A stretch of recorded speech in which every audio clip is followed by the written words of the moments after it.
শোনো নয়ন, তুমি যখন নতুন নতুন গাড়ি কিনছিলা তখন তোমার এক ড্রাইভারে মাল কেনার জন্য একটা লিস্ট দিছিল।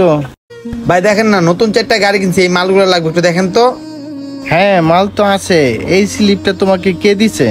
ভাই আমি তো বুঝি না, নতুন একটা ড্রাইভার নিছি না, ও দিছে। দেখো নয়ন, এগুলা সব 2 নাম্বার মালের লিস্ট দিছে। এই মাল যদি তোমার গাড়িতে নিয়ে লাগাও, আবার 2 দিন পর পর তোমার কিনতে হবে। ঠিক মতন গাড়ি চালাইতে পারবো না ড্রাইভার।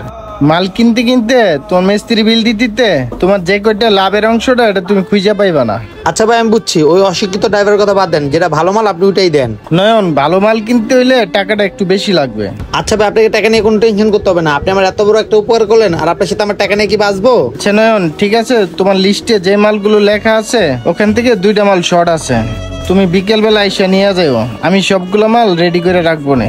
আর আসার সময় টাকাটা নিয়ে আইসো। আর শর্ট মাল অন্য দোকান থেকে না রেডি করে রাখবো না। আচ্ছা ভাই।